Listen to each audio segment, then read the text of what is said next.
After a couple of years of being badgered by my friends, not night and day, but it seemed like that, I finally succumbed to their proselytizing and played pickleball. The people kept telling me, you've got to play pickleball. You've got to play pickleball. And I'm thinking to myself, am I that old? So finally, I did it this past week. Got up early, met some guys at a court, and played pickleball. How many of you, just curious, by way of hands, have ever played this game? Yes, look at us. Come on, pickleball players. It's like tennis, but it's not. It's like ping pong, but it's not. It is something entirely different and something new. And it's kind of weird, at the age of, 38, to try to pick up a new sport. But hey, listen, I played a little bit. I enjoyed it. I don't know if I'm addicted, but it is a fun sport, and it's good, I think, no matter how old you are, to kind of launch out there and to try something new. Now, when we gather on Sunday mornings here at 11:11 in this church, I realize that there are a lot of pickleball players already here, already coming, who know what you're doing, know the rules and all that stuff, and others are brand new. And I'm using it as an analogy, not to pickleball, but to church. And I realize it's new to you. The songs are new. Some of the traditions are new. And perhaps even trying to understand God and figure Him out is new to you as well. I just wanted to say to you, welcome. I'm glad that you're here and that you've come to a good place, a safe place, I think, to learn about God and really to start to discover His plan for your life. Now, some Sundays when we meet here, the message is, I think, kind of light, perhaps inspirational. Other Sundays, it can be pretty heavy, pretty intense. Today is one of those heavy and intense days. But though it's heavy, I believe that it will be helpful to many of you here. Now, when I want to look out into the landscape of our culture today, I see a lot of people who are making a lot of tracks, who have a lot of influence. And three guys in particular, I think, that have made a lot of headway and have a lot of guys and other people following them would be folks like Jocko Willink, Joe Rogan, and David Goggins. And I asked myself the question, why is it? Why have these three particular guys gained so much traction in our culture today? And there are a lot of reasons, but I think one of the main reasons is they've endured pain and made it to the other side. That's why, yeah. So when someone has gone through a difficult season in their life or many years in their life, or they have overcome something that seems monumental, that seems impossible, against all odds, and they have made it through to the other side, we want to listen to them and to give them a hearing. So in the past several Sundays, we've been looking and listening to a guy by the name of David who's been through a heck of a whole lot. Most of us know who David is. He's the guy that beat the giant Goliath. He's the guy that became the king of Israel. He's the guy who really messed up with Bathsheba. He's a guy who has been through a lot, but has made it to the other side. And in the process, he has continued to seek God and try to figure out where is God in all of this. So today, we're going to listen once again to David. And it's been my goal for you in this series is that you would make the book of Psalms your go-to to help you go through whatever you're facing in life.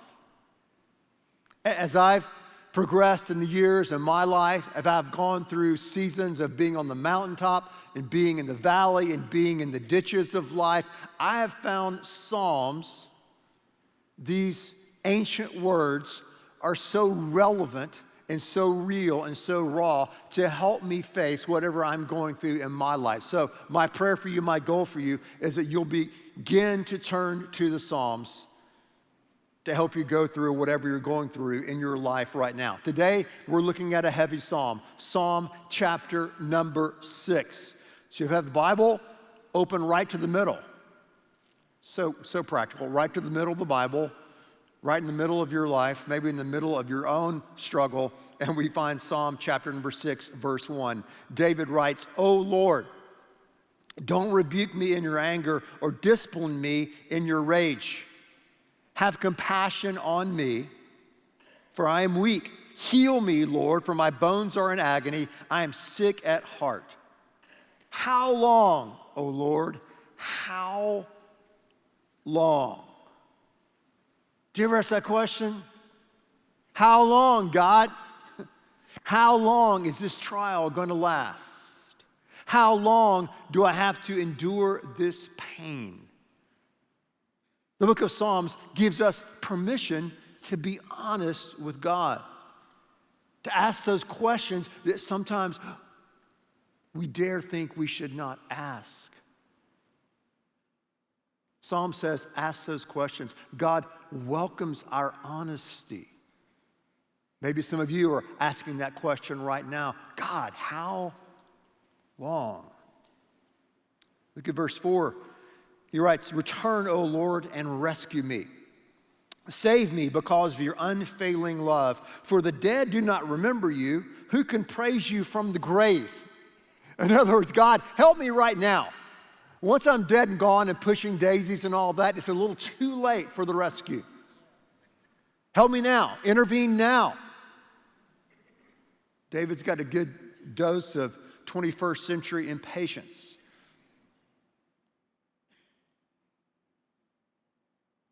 Look at this. I am worn out. I'm worn out from sobbing. All night I flood my bed with weeping, drenching it with my tears. My vision is blurred because of my grief. My eyes are worn out because of all of my enemies. Go away, all you who do evil, for the Lord has heard my weeping. The Lord has heard my plea. The Lord will answer my prayer. May all my enemies be disgraced and terrified, and may they suddenly turn back in shame. So in the midst of his pain, in the midst of his grief, in the midst of drowning in the ocean of his tears on his bed at night, David has the confidence that God is hearing his prayer, and he's on the lookout that God's going to answer him. So we can see right away in this passage, David pouring out his raw emotions to God. David crying out for help, for God to intervene in the middle of his grief and pain, and David on the lookout on how God is going to answer the prayers that he is offering up to God. One of the greatest mysteries in life, one of the greatest questions we can ask is, why is there so much pain and suffering in the world where we live? Why is it? Several years back, a new young pastor moved to Houston. He was a senior pastor of a church, and we were sitting down for a cup of coffee, and he asked me, what do you preach about a lot? What are some of the themes that you preach about? And this is many years ago. And I said, well, I preach a lot about grace and a lot about suffering. Grace and suffering. And as I was looking at my library, my study this week, I noticed all the stacks of books that I had with all of these titles related to grief and suffering, like Disappointed with God, Making Sense of Suffering, A View from a Hearse, Lament for My Son. All these books, all these Christian men and women trying to process grief, trying to process their suffering and pain in a way that would honor God. But life is tough. Life can be brutal. Life can serve things to us that we never expected that we would ever deal with. And we find ourselves, just like David in Psalm 6, crying and grieving. Seneca, the famous Stoic philosopher, said this. He said, sometimes even to live is an act of courage. Just to get up in the morning and tie your shoes and go to work. Sometimes just living and existing is an act of courage. I know that there are some people here today that are in a season of grief and pain and loss in your own life. Some of us are not, and that's great. That's great. But some of us are dealing with loss. They're dealing with the loss of a loved one. Others are dealing with the loss of a relationship, the loss of a marriage, the loss of a rebellious child, the loss of a dream that didn't materialize. And you're weeping and you're grieving and you're crying out for answers, and you're laying these questions out to God and to others. You know, some experts say, and I think there's a lot of truth in it, there are at least 5 stages of grief. 5 stages of grief. You can remember these stages by the acrostic DABDA. The first stage of grief is denial or shock.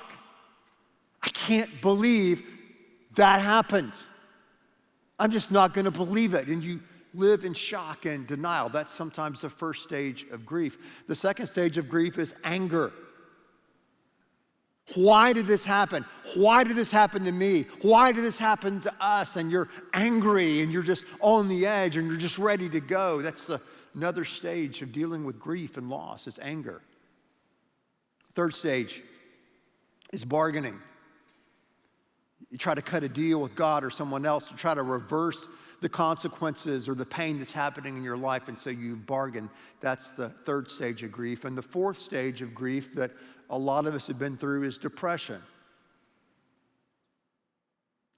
Life is so heavy. Things look so dark as you look out into the future that you can barely get out of bed in the morning. And then the fifth stage is where we want to be. We want to get to there eventually, and that is acceptance. Where we realize, yes, what happened is very sad and very hurtful and very painful, but yet I am able to move on in my life and move forward with God. And I think one of the challenges we face in life in dealing with challenges, dealing with problems, dealing with suffering and grief is not to get stuck and fixated in one of those first 4 stages. Not to get stuck in denial, not to get stuck where you're just angry and mad at the world and God and everything, not to get stuck in bargaining or stuck in the dark tunnel of depression. What's interesting about pain and grief is that when we're faced with it, we have choices, we have options. Many times we cannot control the circumstances of our grief, the circumstances of our pain. Many times we cannot control those. Sometimes we can, but many times we can't. But we can control this one thing, and that's our response. That's the choices we make in dealing with the process of pain and grief and suffering. Henry Nouwen, tremendous writer, says this. He says, every time there are losses, there are choices to be made. You can choose to use your losses as passages to anger and blame and hatred and depression and resentment, or you can choose to let these losses be passages to something new, to something wider, to something deeper. choices. We can choose. God's given us the ability to choose to respond to him in the midst of our grief and loss. How do we do that? Well, we can see that in this passage today in Psalm 6. We can see that in many other Psalms that we've looked at. We can choose, first of all, to take our pain and our sadness to God himself. Don't hide it. Don't suppress it. Don't keep it all to yourself, but lay out what's going on in your life, what's going on in your world, what's going on in your heart. Pour out those emotions and those thoughts to God himself. God can handle it. It's not going to knock him off his throne, okay? He's going to be okay. God welcomes our questions. God welcomes our emotions. God welcomes our pain. If we learn anything through Psalms, I pray that we will learn and see and experience that. So a first choice that we can make is choose to take your pain and sadness to God. And in the process of that, you may need to find a group that will help you do that. You need to find a group of men, a group of women who have been through what you're going through. Or maybe they're going through what you're going through. Right? Because they can relate to what you're saying. They can relate to how you're feeling. We've had a group meet here for, 20 years now. It's called Grief Share. You may see it in one of the slides as you're walking in the worship service at 11:11.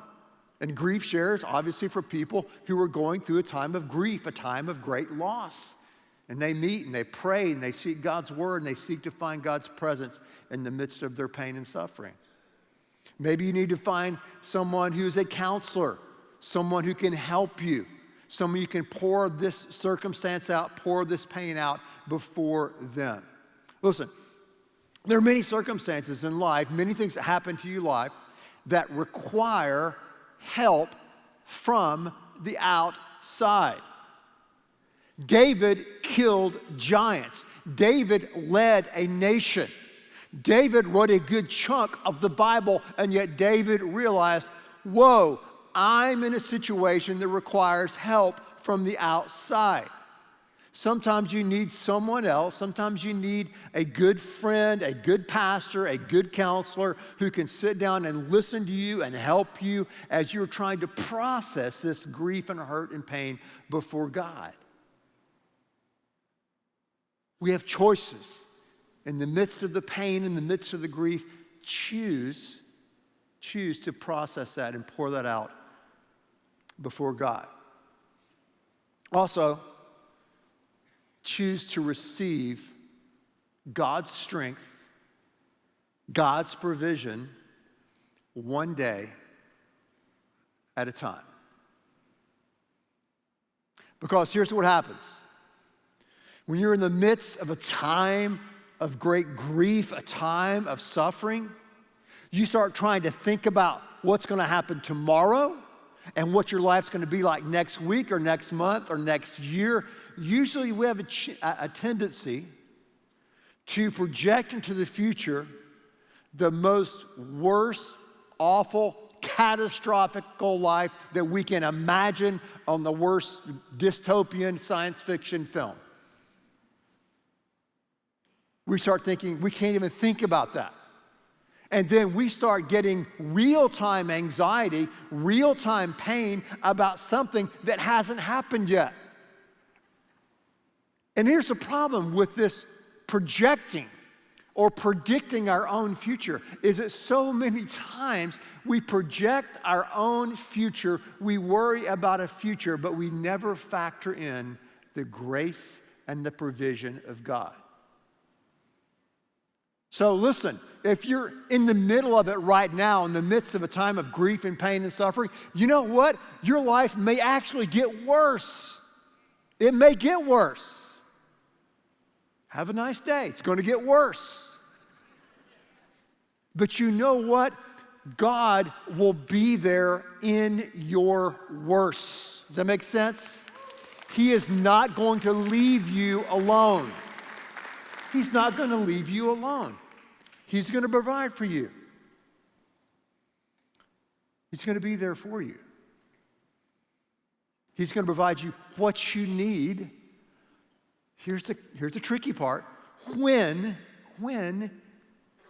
you need it. When you need it. Here's a passage that says this so clearly in Lamentations. A whole book of lamenting and complaining and crying out to God. It's called the book of Lamentations. 3 verse 22 says, the steadfast love of the Lord never ceases. His mercies never come to an end. They are new every morning. Great is your faithfulness. Yes, woo on that.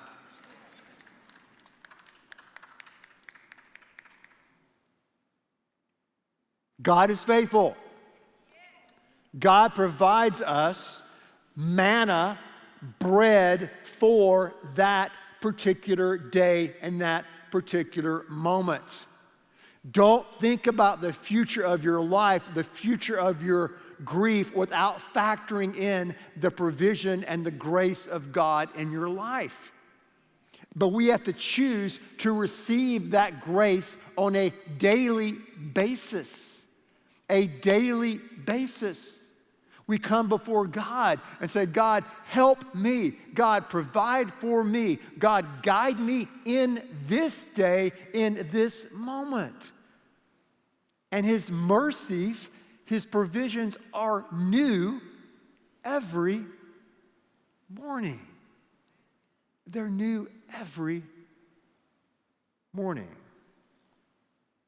One of my heroes of the faith is a lady by the name of Corrie ten Boom. She survived the concentration camps in Nazi Germany.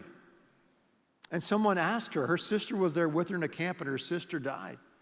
But she survived and made it. And someone asked her, how, Corrie, did you make it through? How did you make it through the darkness? How did you make it through the suffering? How did you make it through the interrogations day after day after day after day? How did you make it through?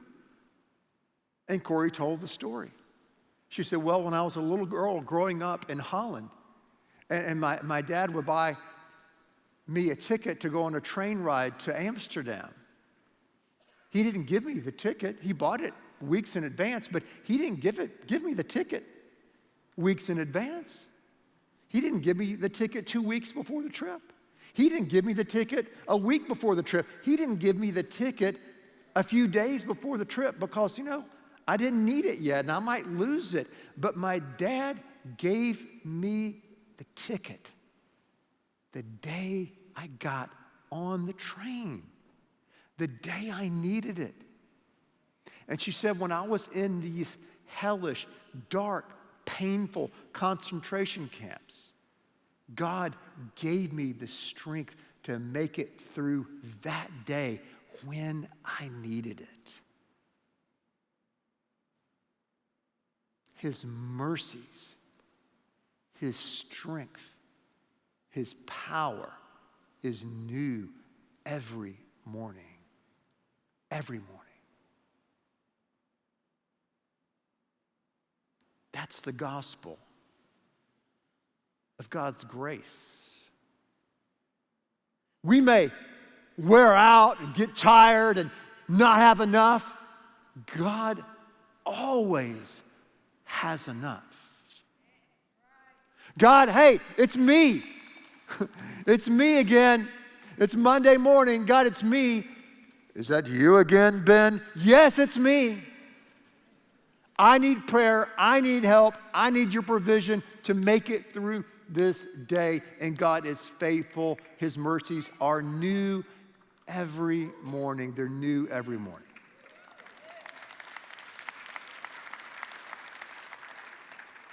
And sometimes doesn't mean everything's going to be better. There's going to be a nice, beautiful bow on it. Everything's going to be perfect. No, but it means that God will be with you. He will work through you and guide you through a season of grief and loss. By His grace, and by his unfailing love.